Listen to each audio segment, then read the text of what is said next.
Polo, Secreto 1910.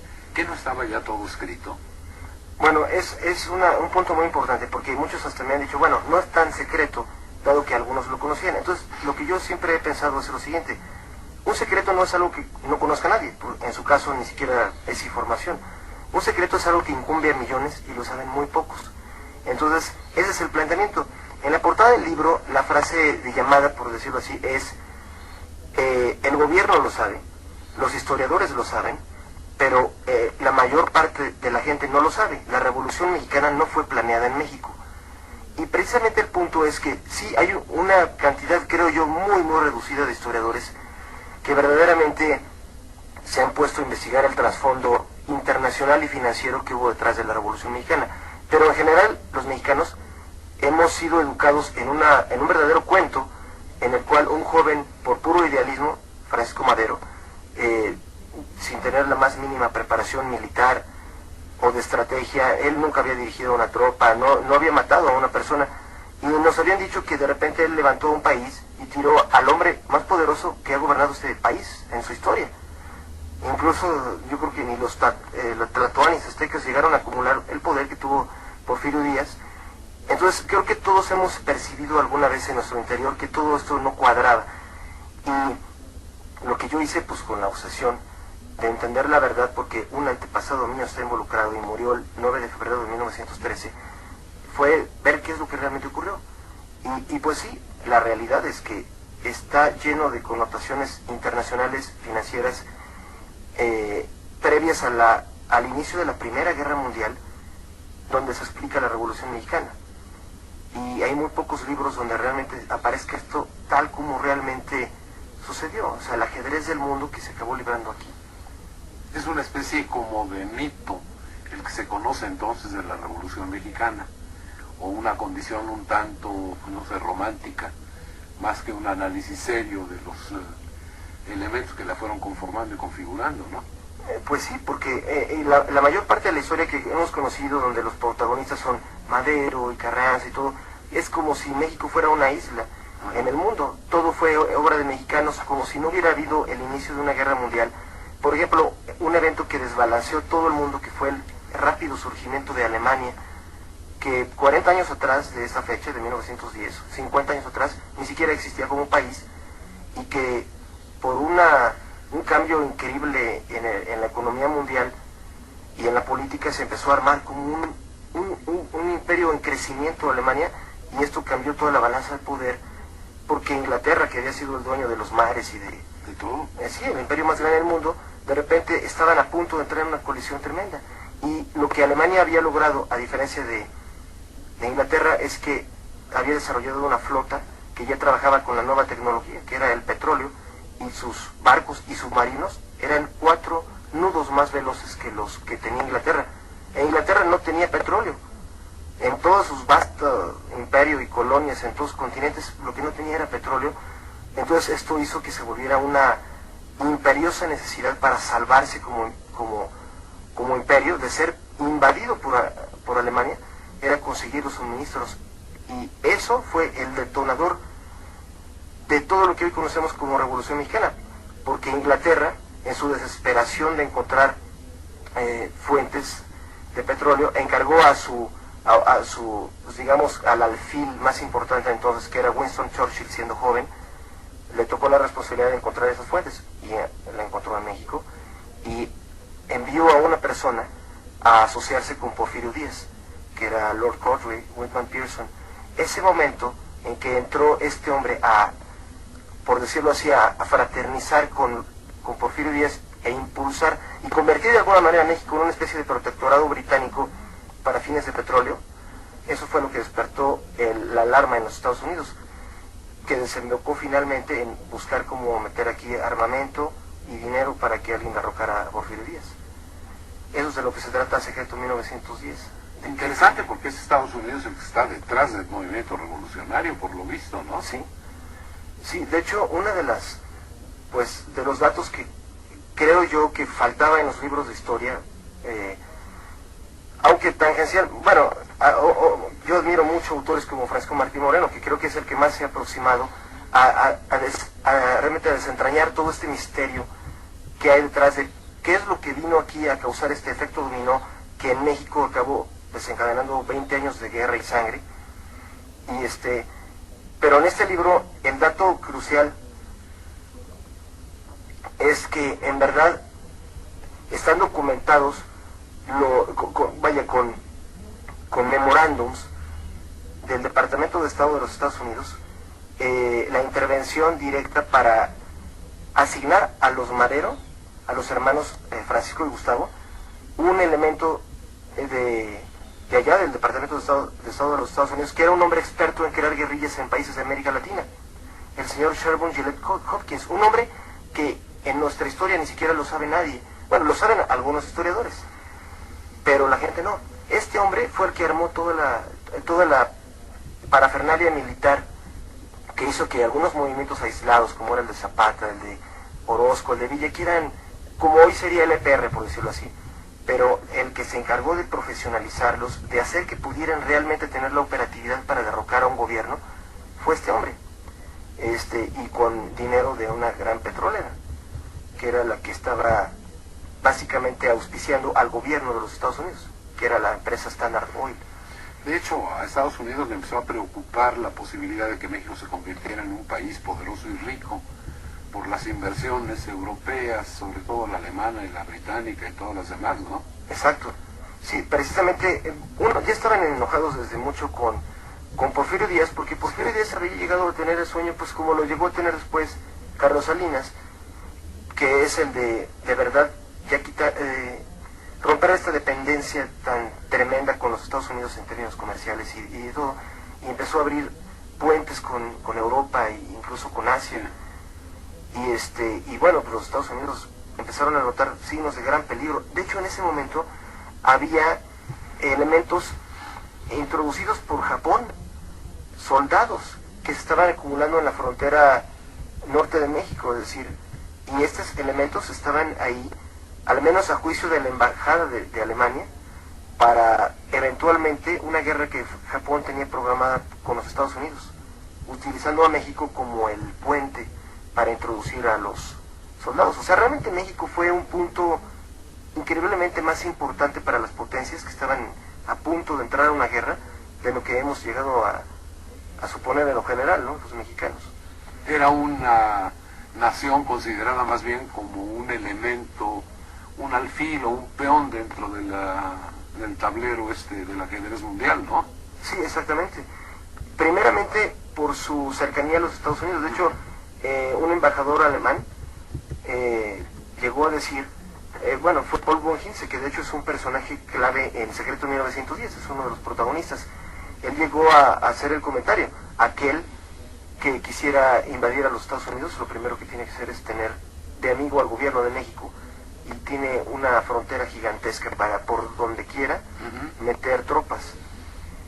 Y entonces por eso es uno de los puntos que a los Estados Unidos les pareció estratégico. Había mucha gente en los Estados Unidos que desde décadas atrás tenían el proyecto de anexar México como tal, pero la guerra de 1847 les había demostrado que México tampoco era tan fácil un hueso tan fácil de roer.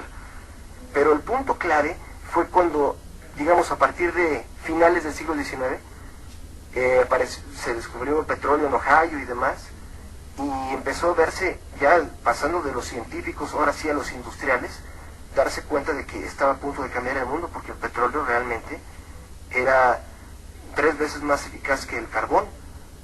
Y entonces empezó un cambio global, porque la gran pregunta ahora fue: ¿y dónde está el petróleo? Y nosotros éramos una de las reservas, junto con Irán, Rusia y los propios Estados Unidos, las grandes reservas del mundo, al menos conocidas y documentadas en ese momento.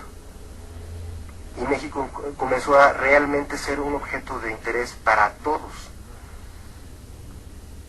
Es decir, quién tenía la tutela sobre México para asegurarse esa reserva y atrincherarse ahí. Y eso es verdaderamente la causa de la Revolución Mexicana. Este hombre, Hopkins, por lo visto, establece con los hermanos Madero, me imagino, con especial cuidado con cuál de ellos y cómo se vinculó o cómo estuvo la estructura. Con Gustavo. De hecho, hay otro elemento más que fue una especie de enlace, que fue José Vasconcelos. José Vasconcelos era un hombre que había vivido en Washington, y pues bueno, él era un abogado y muy político, yo en lo particular lo admiro mucho, pero su rol en todos estos eventos es como, hay muchas aristas cuestionables, Sí.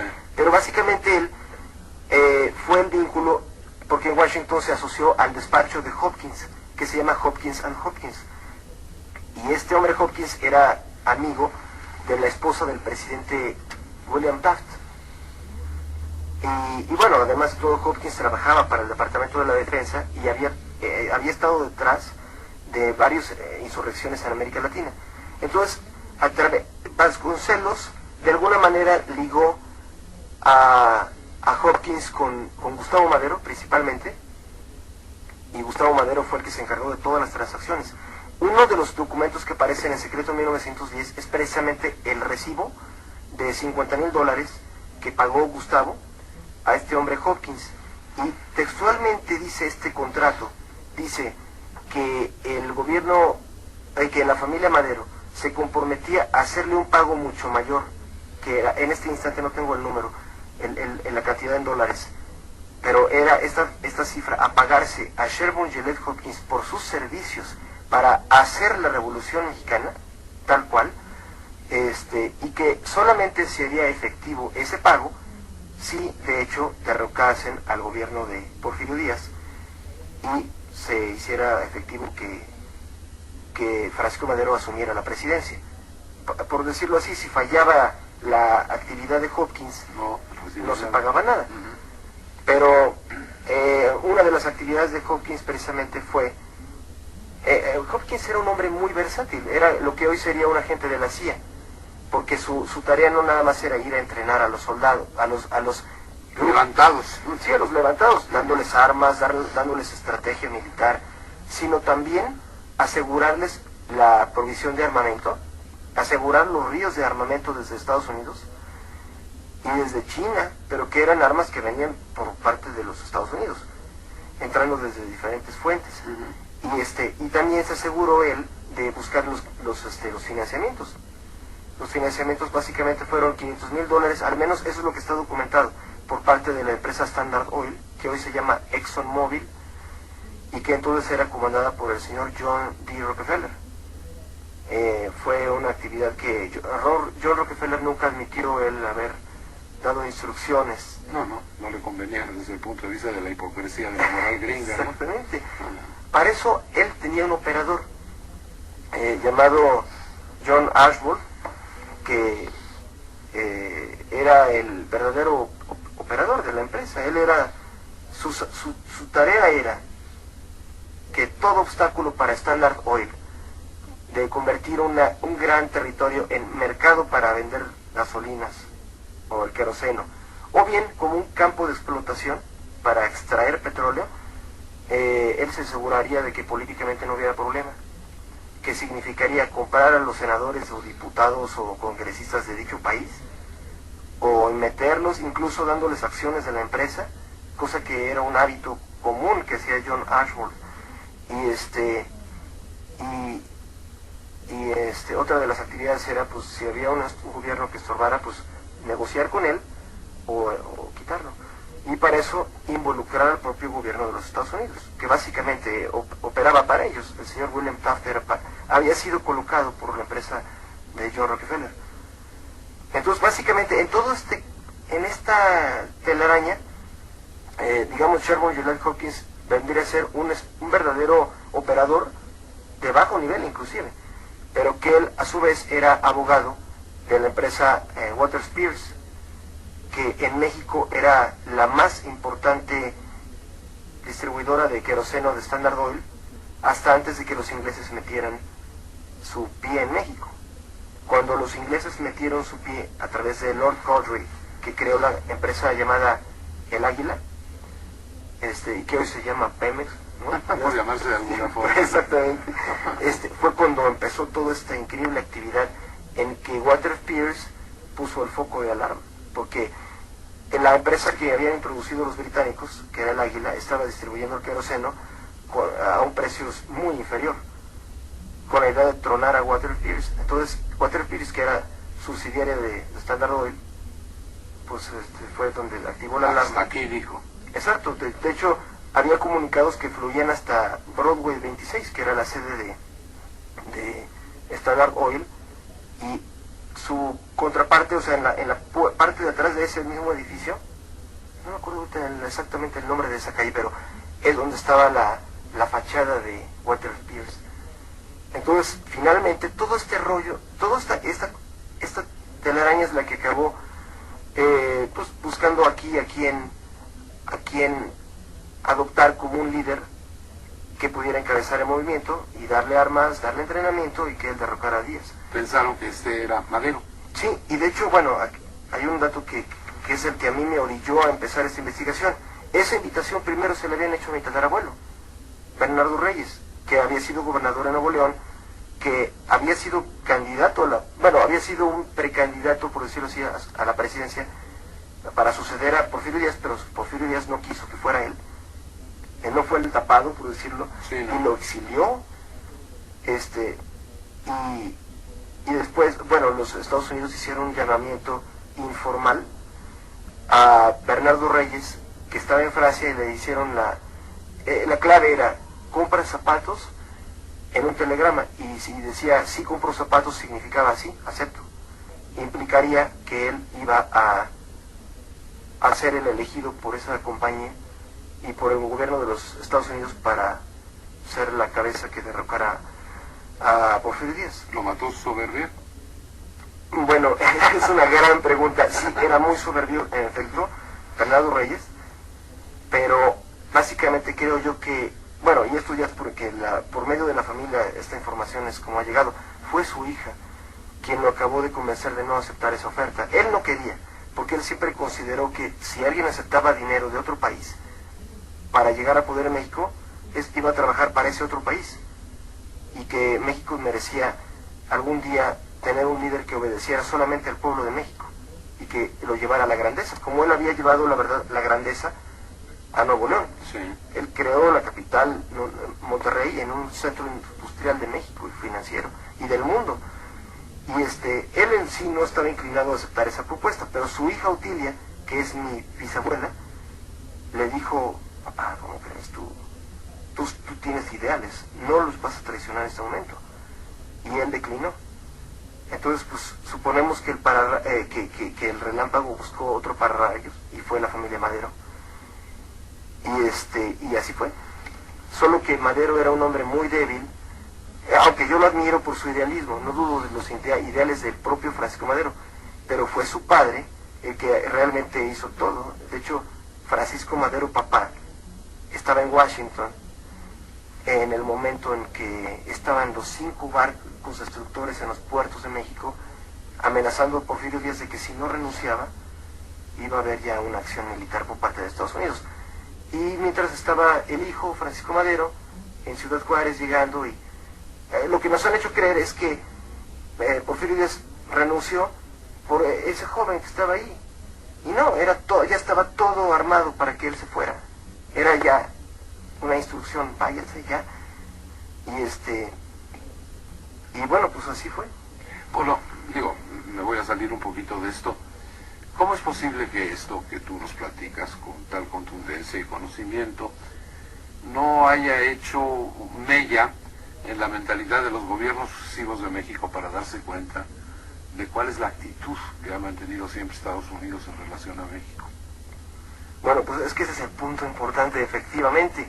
Hay un punto que yo creo que es que finalmente, como México fue sumido en esta revolución, y de esa revolución surgió un partido llamado Partido Revolucionario Institucional, para ellos implicaría un suicidio propagandístico, decir que el líder de la revolución, que fue Madero, lo hizo porque recibió dinero de Estados Unidos. O sea, entonces creo que ahí fue donde empezó a crearse el mito de que Madero era un héroe, y que él, de hecho, acabó en los billetes, y hoy lo vemos como el gran apóstol de la democracia, pero en realidad, pues, alguien que recibió dinero del exterior. Un empleado. Un empleado. Pues creo yo que eso es parte de lo que el PRI trató de mantener debajo de la mesa. Y hay otra cosa más, pues desgraciadamente en los años posteriores, toda la revolución fue por gente pagada por uno de los dos imperios. Por ejemplo, después de Madero, pues los ingleses se vengaron. Y esos, justamente el libro secreto de 1910, son esos 13 días en que Madero, como no le funcionó ni a los americanos, y los ingleses desde luego estaban enfadados porque los americanos les habían hecho una mala jugada, ellos dijeron no, ahora vamos nosotros. Y de hecho hicieron un complot increíble que culminó con el asesinato de los dos hermanos, de Francisco y de Gustavo. Y todo eso operado por la Gran Bretaña. Y de una forma por demás cruel, sobre todo la de Gustavo. Sí, fue algo inmundo.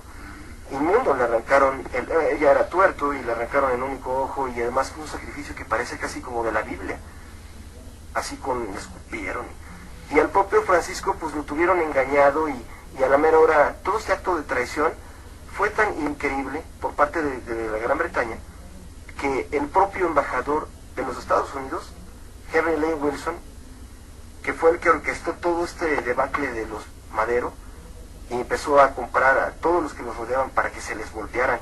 Pero finalmente él, Henry Lane Wilson, embajador de los Estados Unidos, demostró que había estado trabajando para la corona británica.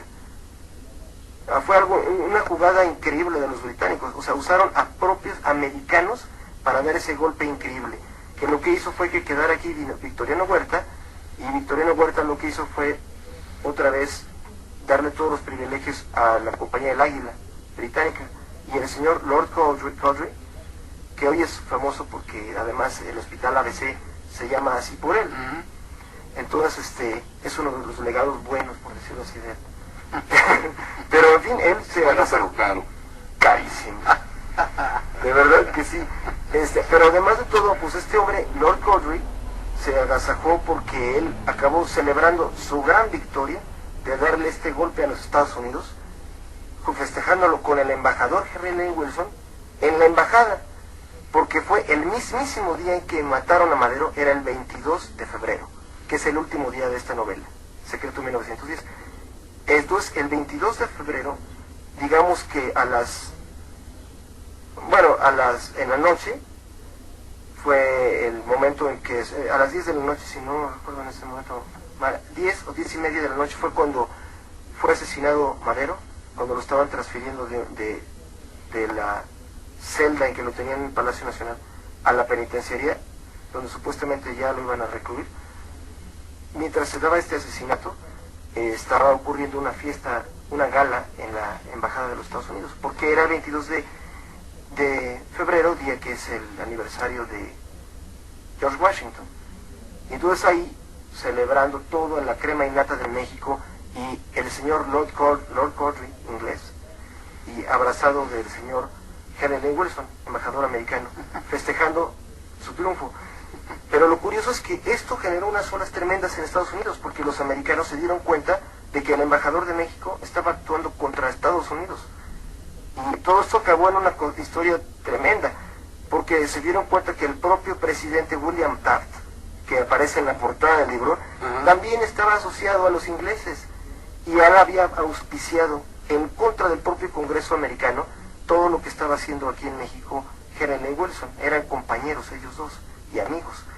Y el hermano de William Taft, presidente de los Estados Unidos, era uno de los socios de la compañía de Lord Cowdray en la Gran Bretaña, que se llamaba Samuel Pearson and Son, que era una compañía muy ligada a la Cámara de los Lords. Entonces finalmente el propio presidente de los Estados Unidos actuó más para su retiro que para los americanos. Y de hecho el señor embajador Wilson, pues le hicieron casi lo que aquí sería un juicio político.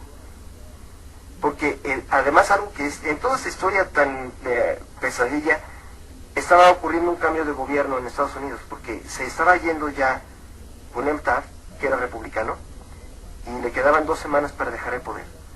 Y iba a entrar un demócrata, que era un idealista, el señor Woodrow Wilson, que había hecho su campaña con el lema de la nueva libertad y no al intervencionismo, y estaba en contra de lo que estaba pasando aquí en México. Y era como Obama, por decirlo así. y lo llamaban soñador y todo, y era demócrata. O sea, había muchos parecidos con lo que ahora pasa, mientras que Taft era como un Bush. Y entonces cuando ya entró al poder, el 4 de marzo, o sea, esto ocurrió el 22 de febrero, y el 4 de marzo ya era la toma de posesión de los demócratas. Y cuando llegaron, lo primero que dijeron era que iban a ir sobre William Taft, expresidente, y sobre el embajador de México. Y hasta le mandaron un espía al embajador de México. Todo esto sale en secreto en 1910. Antes de entrar al programa me platicaste un poco de la figura de Winston Churchill en estos tiempos también. Cuéntanos un poco, porque aquí yo quisiera ver si me haces un juicio también de Churchill, que yo tengo mis puntos de vista al respecto. Claro que sí. Pues sí, Winston Churchill, de verdad, algo que a mí me asombra mucho después de toda esta investigación es que nadie hable de Winston Churchill y su papel crucial en la Revolución Mexicana. Casi en ningún libro aparece, de hecho. Bueno, Lorenzo Meyer lo ha mencionado, Francisco Martín Moreno. Yo lo que hice es tratar de verdaderamente tener hasta el final de sus consecuencias todo lo que él tuvo que ver. Y sí, Winston Churchill es uno de los seres más enigmáticos que ha vivido en este planeta. Hoy se le conoce por la señal de victoria para siempre y fumar el puro, y el gran héroe inglés de la Segunda Guerra Mundial. Pero en ese momento él tenía 38 años, era un joven, pero era heredero de una dinastía de nobleza que se iba 5 siglos para atrás, importantísima en la Gran Bretaña.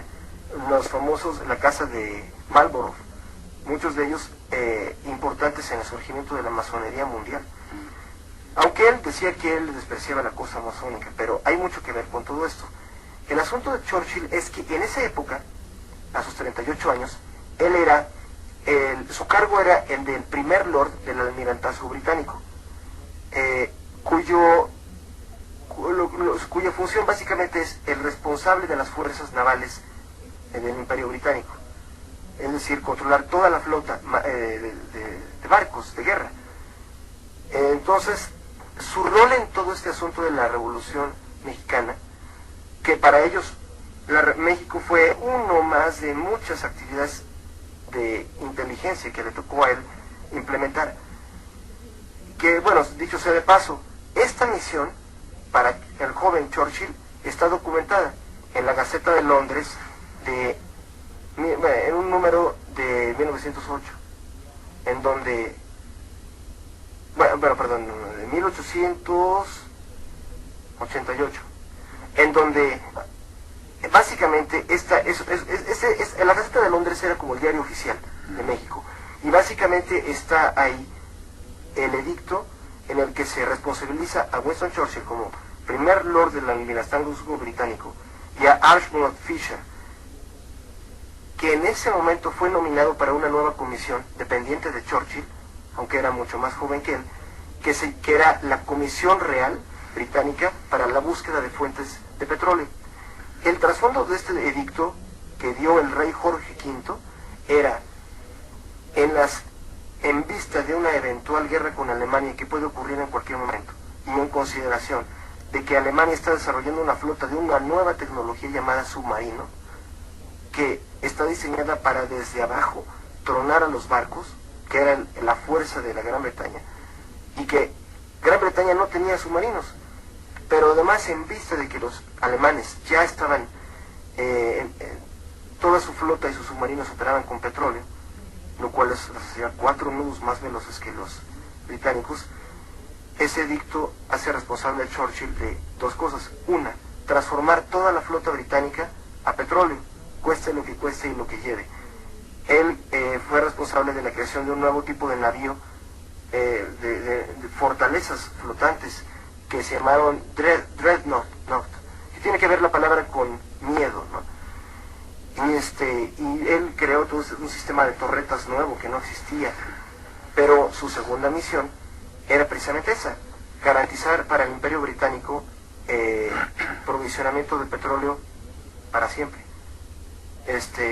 Y como en sus colonias no lo tenían, él organizó a través del señor Archibald Fisher, que en ese momento tenía 80 y tantos años, pero era un ilustre hombre de la Armada Británica. Organizaron un escuadrón que viajó a todo el mundo, verdaderos investigadores, geólogos y de todo, y hombres de negocios, para encontrar estas fuentes. Entonces, básicamente encontraron Rusia, México y lo que se llamaba Persia, o llamada Irán, cuyos destinos de estos tres países, especialmente de Persia y de México, se definieron en ese momento. Hoy en día Irán sigue sufriendo, ahorita en este instante, las consecuencias de eso igual que nosotros, ¿no? Entonces, allá en Irán se materializó rápidamente la actividad de Winston Churchill cuando encontraron un pequeño desarrollo que tenía una empresa privada llamada Anglo-Persian Oil, que era de privados, y básicamente el gobierno británico la compró. Ya se llama Anglo-Persian Oil, se volvió una propiedad del gobierno británico y lo sigue siendo hasta el día de hoy. Se llama British Petroleum. Entonces, ahí comenzó el protectorado británico sobre Irán, que acabó después convertido en las guerras de Irán contra Irak, y los americanos hicieron una operación de la CIA llamada Ajax para liberar nuevamente Persia, pero ahora ya quedarse con la mitad del petróleo. Y las consecuencias últimas son la guerra de Irak y todo eso. Y hay quienes ya dicen que va para Irán todo ahora. ¿Qué pasó con el asunto de los masones? Todo el movimiento masónico, que ha jugado una parte muy importante, y ya no sé si la siga jugando o no, creo que ya no tanta, para todo lo que es el esquema de gobierno tanto de Estados Unidos como de México. Sí, efectivamente. De hecho, hace pocos días, un masón, justamente, un masón, y además una persona magnífica, muy político y literato, me decía que, así como decía Woody Allen, que el futuro ya no es como antes, esa es una de sus mejores frases, sí. Decía, también la masonería ya no es como antes. No, ya no. Pero en los momentos en que se dio la Revolución Mexicana, en 1910, estaba en un momento de cúspide, aunque no tanta ni siquiera como lo fue el siglo XIX.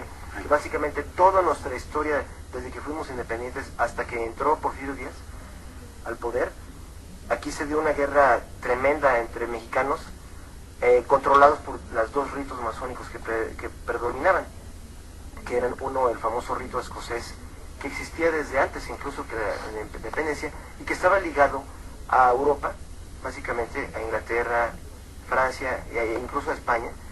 Y por el otro lado, los americanos, que se acababan de rebelar, y no solo en lo político, no solo en lo territorial para crear su nuevo país, sino también los masones que hicieron la independencia de los Estados Unidos, como Benjamin Franklin, pues George Washington, todos ellos, incluso hicieron una decisión de la masonería y crearon su propio mundo, su propio sistema masónico para controlar toda América, que fue el rito yorquino. Y pues la guerra de México está planteada por una circular que se dio entre Joel Poinsett, el primer embajador de los Estados Unidos en México, y que de hecho tuvo él actividad durante la propia independencia. Él vino a instigar aquí, a acelerar que México se independizara y rompiera con España, y eso tampoco está muy documentado. Hay un gran autor, Fuentes Mares, que es un hombre increíble, y bueno, él documenta mucho de eso, pero este hombre Poinsett, en un comunicado a Andrew Jackson, que era el presidente de los Estados Unidos, establece que una de sus misiones lo está llevando con éxito, que es la implantación en México de un partido americano, que no estaba destinado a figurar como un partido, como digamos hoy sería el PAN, era un partido secreto. Ese partido americano estaba compuesto de un rosario de logias yorquinas, todas ellas obedeciendo a 3 logias de los Estados Unidos y ya no de Europa, que eran la logia de Filadelfia, la logia de Nueva York y la logia de Nueva Orleans. Entonces, básicamente, a través de esta estructura, la misión de Poinsett, como él mismo la asumió, porque era una orden que él, una de los 4 órdenes con las que llegó a México, él lo que hizo fue crear estas logias e empezar a meter a todos los políticos mexicanos y gente importante a que fuera parte de las logias, para que a través de estas reuniones con ellos, pues, darles la línea, ¿no? Y entonces poco a poco empezó a hacer Poinsett que los políticos mexicanos fueran más fieles a sus correspondientes logias que al pueblo de México. Entonces, incluso parte del programa era que hacerlos pelear en su momento y que México hubiera división todo el tiempo. Entonces, esa fue una de las misiones de Poinsett. Y esta historia, pues básicamente produjo una cantidad increíble de levantamientos, guerra civil y muertos, muertes de políticos matando a otros durante de 1821 hasta 1876. ¿Quién era el presidente de México en aquel entonces, te acuerdas? Bueno, el primero, Guadalupe Victoria. Sí, Guadalupe Victoria. Él tuvo una situación muy interesante porque trató de vincular a las dos logias, ¿no? Sí, efectivamente, de hecho... Águila o Sol, ahí estaba el asunto, ¿no? Exactamente, de hecho hay alguien que creo que sería muy padre, una plática con él, Ajá. que es Armando Victoria. Es el descendiente vivo más conocedor de la obra de Guadalupe Victoria. Y es, bueno, él me ayudó a hacer el libro, es una de las personas que me honro de haber contado con su conocimiento y entusiasmo por revelar todo esto, porque él conoce mucho de lo que fue ese episodio. Guadalupe Victoria estaba desesperado porque él vio que apenas asumiendo la presidencia, México se empezaba a volver caníbal, todos contra todos, y todos de alguna manera ligados a esta cuestión de fraternidades que los ponían en guerra.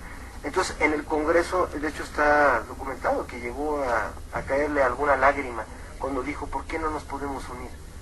¿Qué es lo que nos divide? Y dijo, mi sueño es un México donde superemos estas divisiones, que no nos dividan otros. Y ese fue, digamos, su planteamiento, ¿no? Uh-huh. Pero digamos, al final de cuentas, esta gran guerra entre las dos corrientes, la europea, llamada escocesa, y la corriente masónica norteamericana, llamada yorquina, estuvieron en este constante pleito y pleito.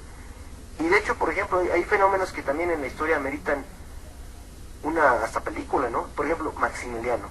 Todo el mundo piensa que, porque nos han hecho creer que mexicanos lo llamaron a que gobernara México, que fue, por ejemplo, Lucas Alamán y los conservadores, como si dijeran, queremos que venga un hombre de Europa a gobernarnos. Pues eso es una mentira total. Lo que ocurrió, y que bueno, es cosa de nada más ver la historia universal para ver lo que ocurre. Si uno va a París, al Museo de las Armas, va a encontrar un mapa del imperio de Napoleón III, y es impactante ver que el imperio de Napoleón III incluye a México. O sea, oficialmente México fue parte de Francia. Y no hay muchos que hoy en día a un niño le preguntamos y no creo que esté consciente. O sea, nos han contado la historia de una manera a propósito como para que ciertas cosas sean casi eliminadas de la historia. Y la interpretación de muchos es que cuando finalmente los europeos tenían la guerra con Estados Unidos, porque los Estados Unidos habían declarado que América era para los americanos, y empezaron poco a poco a minar toda presencia de Europa aquí en América. Y de repente, cuando hoy se sabe que los propios ingleses fueron los que inyectaron dinero y barcos al sur de los Estados Unidos para que se rebelaran contra el norte.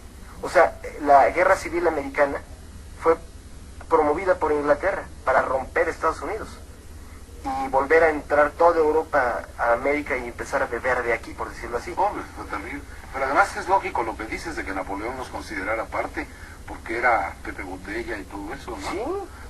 Sí, tenía una lógica contundente, no tenía por qué olvidársenos de esa situación. Sin embargo, no es explicado desde luego en la historia. Sí, y por ejemplo, ahí lo que podría verse es que hay cierto oportunismo. Cuando entró en la guerra civil Estados Unidos, fue cuando los europeos dijeron, ahora es cuando, y pum, se empezaron a meter otra vez a América. En México lo vivimos cuando Napoleón III metió en México a Maximiliano, y de repente México era francés, y los americanos no pudieron hacer nada para impedirlo porque estaban en guerra civil entre ellos mismos. Pero eso es lo que explica que por qué todo cambió con Juárez, que nos hacen ver que Juárez es el héroe que liberó a México del invasor, como le llaman, el invasor Maximiliano. Pues no, hoy en día cualquiera que vaya al Museo Nacional de Historia en el Castillo de Chapultepec va a ver el trono de Benito Juárez, que literalmente es un trono dorado y que tiene todos los íconos del rito yorquino masónico. Es decir, Juárez fue apoyado por los Estados Unidos Ya cuando ellos ya habían hecho la paz interna, se había acabado la guerra civil, ahora sí, todo hacia México. Y entonces le metieron dinero y el señor Maximiliano pues acabó siendo asesinado y pues nuevamente la guerra entre imperios librada en México. Como en El secreto de 1910 pues se habla de lo que pasó en el periodo de la revolución, pero pues esto ha sido una guerra en México de potencias hasta el día de hoy. ¿Cómo se llega a vincular en estricto sentido Hopkins con los que después fueron convertidos en los iconos del movimiento revolucionario, con Villa, Zapata, con todos ellos? Él no es directamente responsable de entregarles arma, educarlos, capacitarlos, ¿o cómo está el asunto? Sí, de hecho sí. Él está documentado conexiones directas de Hopkins con los Madero, con Gustavo en lo particular, con José Vasconcelos, con Francisco Villa, directamente, tratos directos de él con Hopkins, y con Venustiano Carranza. Venustiano Carranza, que también, otro caso, México lo considera como el gran ejemplo del nacionalismo y que odiaba a los yanquis. Pues él llegó al poder porque lo puso ahí Sherburne y Led Hopkins, como uno tanto de los operativos. Pero Hopkins, la verdad, él recibía instrucciones desde la capital, Washington, de a quién había que apoyar. Hubo un momento en que Venustiano Carranza apareció como la opción viable, y bueno, pues le dijeron, vas con Venustiano Carranza, y pues Venustiano dijo, pues vamos. Hasta que dejó de ser viable. Exacto, aunque nuevamente ahí entró a favor de México, que cuando Carranza, por ejemplo, ese es otro caso interesantísimo, porque Carranza entró apoyado por los americanos, y los americanos ya daban por hecho que él iba a trabajar para ellos. Pero el asunto es que otra vez ocurrió un evento mundial. Empezó realmente la Primera Guerra Mundial. Bueno, ya había empezado, pero los americanos no habían entrado todavía, porque estaban esperando a que realmente si estuvieran bien golpeados todos los participantes y entrar a definir el resultado, que es lo que hacen siempre. Entonces, los americanos entraron, bueno, se empezó a perfilar ya la entrada definitiva a la guerra de los americanos en finales del 1917. Y fue cuando los americanos se distrajeron en esa guerra y México ya se quedó otra vez, digamos, no vigilado, fue cuando Venustiano Carranza dijo, pues ahora sí. Y además, porque todo el pueblo lo estaba empujando a que corriera a los petroleros americanos, fue cuando él aprovechó para hacer la Constitución del 17 y creó el controvertidísimo artículo 27 constitucional, que establecía que el petróleo iba a ser propiedad del pueblo y que se hacía retroactivo, o sea, en pocas palabras, expropiación a estas compañías poderosísimas americanas e inglesas. Seguramente los ingleses y los americanos, que en ese momento ya estaban aliados, dijeron, ¿cómo se atreve ese tipo? Pero de momento no pudieron actuar, porque estaban en pleito serio contra Alemania. Pues apenas se acabó la guerra, y otra vez se le acabó el recreo al señor Carranza, y bueno, otra vez todos los ojos sobre México. Entonces ocurre lo que nuevamente nos explican como que solamente fue cosa de mexicanos contra mexicanos. El que había sido leal alfil de Carranza, que era Álvaro Obregón, ahora sobre él cayó la elección desde Washington, y nuevamente ahora todo el apoyo a Obregón, y pues acabó en que de un día a otro ya el presidente Venustiano Carranza ahora estaba huyendo entre las serranías. Sí, o sea, realmente, y escondido en una cabaña, y ahí quizás como Carlos Salinas cuando se escondió ahí y hizo su huelga de hambre, que lo adoptó una doña. Con Evian. Sí, ¿verdad? Bueno, y acaban asesinando al señor Carranza en esa cabañita. Y bueno, entró ahora Obregón, apoyado nuevamente por los Estados Unidos. En fin, todo ha sido la misma historia. Híjole, pues es una cosa desde luego apasionante, todas estas cosas, lo que descubres de la carta compromiso que se firmó entre Hopkins y Gustavo Madero, el esquema, y algo, porque se nos está agotando el tiempo, desgraciadamente, Polo, que para mucha gente es relevante, este asunto de ese espiritismo, esa escritura automática que llegaba a darle a Madero la capacidad de gobernar, según dicen, porque eran los espíritus los que le dictaban las decisiones, ¿no? Sí, pues hay algo que yo invitaría a todos, porque es bien interesante, y sobre todo sabiendo el inmenso auditorio que te escucha. escucha, y bueno, ahora yo tengo el privilegio de estar aquí, pero hay algo que creo que a todos les encantaría. Un día que puedan, en el Palacio Nacional, dentro hay unos jardines, y hay un pequeño lugar que se llama Fondo Madero, y está con la puerta cerrada. Yo fui como parte de esta investigación, y toca uno la puerta y está vacío, no hay nadie. Bueno, hay un hombre que pues, estaba ahí jugando solitario, quizás a cargo, pero lo que hay ahí son las cartas que escribió Francisco Madero en estado de trance. Es algo increíble. De hecho, se ve la letra, de puño y letra de él, están escaneadas y es lo que uno puede consultar, aunque están los originales por ahí. Pero se va viendo cómo la letra se va deformando en el proceso en que él entraba a estos trances. Se sabe mucho sobre la actividad espiritista de Madero y que literalmente usaba bolas de esas de cristal. Y en el Palacio Nacional desplegaba cosas de tarot para consultar a sus hermanos muertos, que eran Raúl y José. Que, paréntesis, uno de ellos murió a los 4 años y otro antes de nacer. Nunca nació. Sin embargo, ellos eran a los que en estas sesiones medium él consultaba y le daban los consejos para gobernar México. Digo, cualquiera diría, como un niño de 4 años y otro que ni siquiera conoció al mundo, le estaban diciendo cómo gobernar México. Pero lo que es un hallazgo, creo que vale la pena decir, es que en esas sesiones había norteamericanos y que el primer congreso espírita que hubo en México, que empezó a absorber a los políticos, fue organizado por un amigo del embajador de los Estados Unidos. Ese hombre se llamaba William Mass y era de lo que se llamaba el círculo del embajador Henry Lane Wilson. Es decir, es donde uno empieza a ver como muchas conexiones que son importantes a entender. Y más ahora que hay políticos actuales que hacen eso. ¿No? Digo, creo que sabemos que el señor Fox tiene también algunas costumbres esotéricas que creo que nos corresponden. No, Martita le daba toloache, ¿no? Eso de... Sí, o sea, es que es posible que... Bueno, pues, Leopoldo, te agradezco infinitamente esta oportunidad que nos has dado de conocerte, de escuchar de viva voz y sobre todo de saber de tu obra y de muchas más que van a venir con toda seguridad. Muchísimas gracias, Leopoldo.